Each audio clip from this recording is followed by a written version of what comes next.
Good day, grade 3 learners. Welcome to our English 3 Quarter 4 Summative Test number 1. Part 1.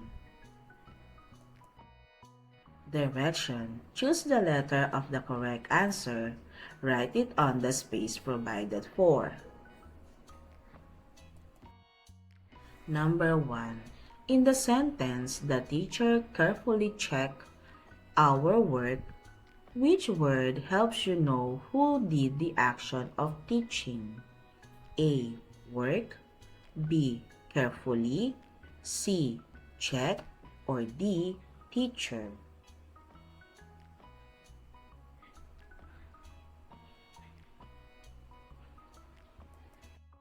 The answer is letter D. Number 2. Carlo read the word hopeful in a story about heroes. What does the root word hope help you understand? A. Feeling afraid. B. Feeling sad. Or C. Feeling of wishing something good. And D. Feeling angry.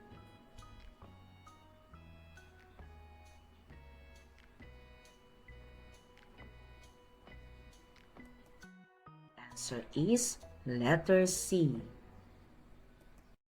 Number 3. Mia saw the sentence, "The brave soldier protected the people." Which word best shows a national theme? A. Brave. B. Soldier. C. Protected. Or D. People.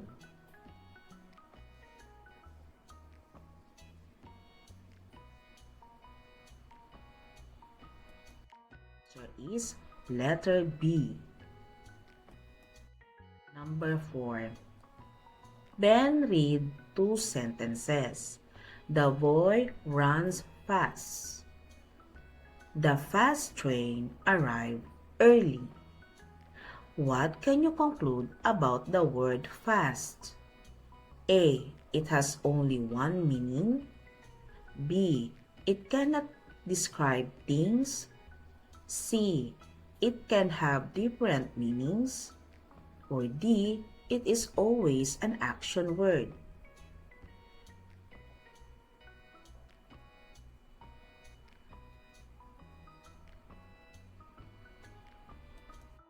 Answer is letter A. Your classmate dropped her books. Which response shows both politeness and helpfulness? A. Let me help you carry them. B. That is not mine.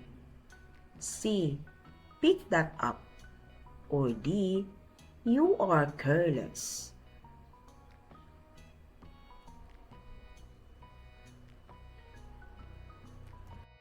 Answer is A. Let me help you carry them. Number 6. During a school program, you want to thank the speaker. Which sentence is most appropriate? A. Your talk is done. B. Thank you for sharing your ideas with us. C. Sit down now. Or D. I already know that.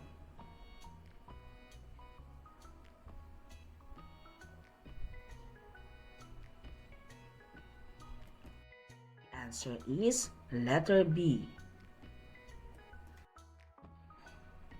Thomas was afraid to join the race. His friend encouraged him to try. Thomas practiced every afternoon. On race day, he did not win, but he smiled proudly. Question 7. Why was Thomas afraid at first? A. He was tired. B. He doubted himself. C. He disliked running. Or D. He was late.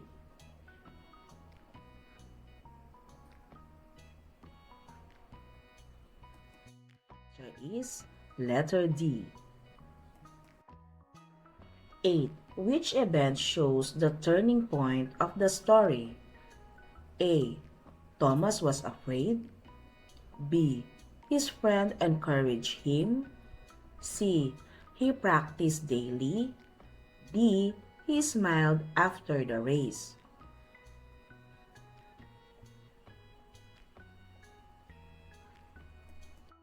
Answer is letter C.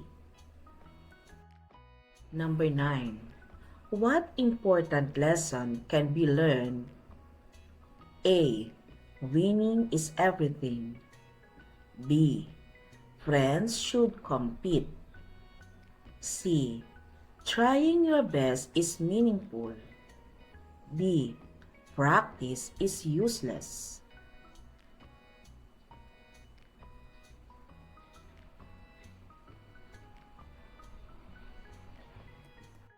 The answer is letter C. Number 10. If the story continued, what would Thomas most likely do next? A. Join another race with confidence. B. Stop running forever. C. Ignore his friend. D. Sleep all day.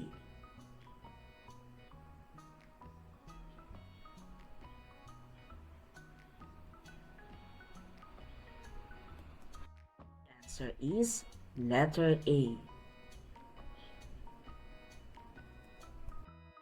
11. Which word best describes Thomas at the end? A. Ashamed. B. Proud. C. Angry. D. Bored.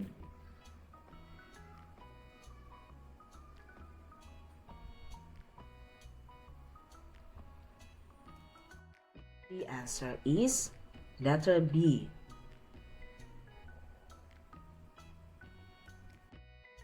12.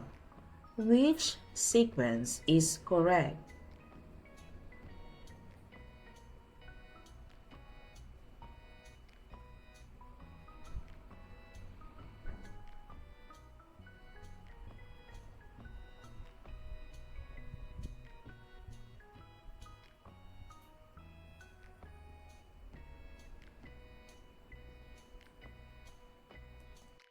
The answer is letter B.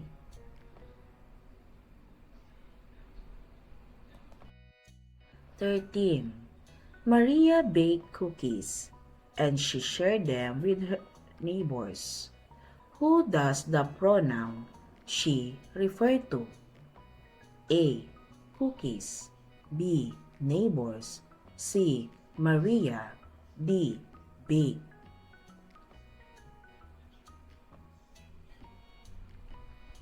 The answer letter C. Number 14. Which revision makes the sentence clearer and correct? The dog barked loudly and ran outside. Is it A, B, C, or D?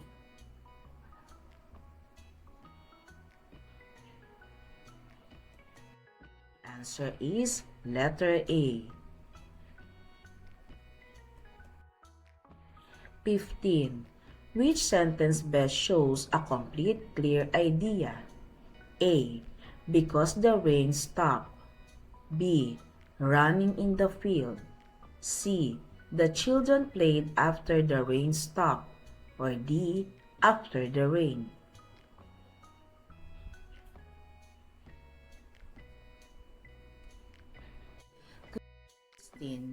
Which demonstrative pronoun correctly completes the idea? Teacher, near you. Blank pencils on my table are yours. A. This. B. That. C. These. Or D. It.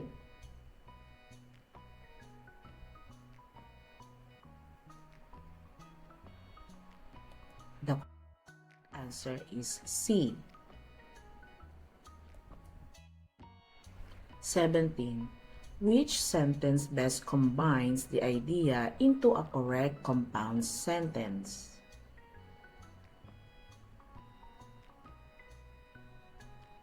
A, B, C, or D?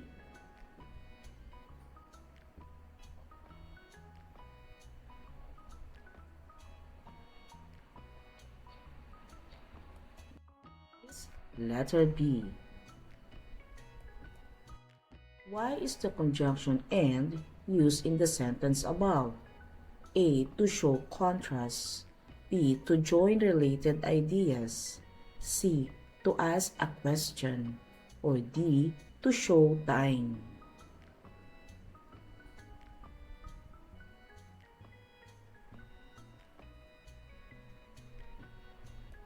The answer is letter B. Number 19. After reading a legend about courage, which response shows deep understanding? A. The story is long. B. I like the pictures. C. Courage helps people face challenges. Or D. The hero has clothes.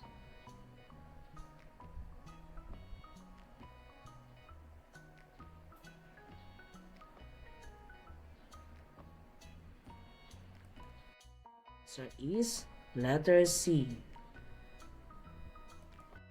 20. Which ending best shows a personal connection to a story about kindness? A. Stories are fun.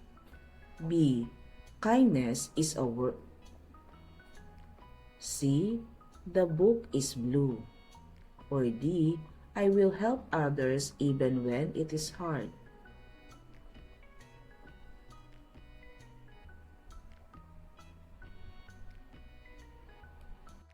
Answer is letter D.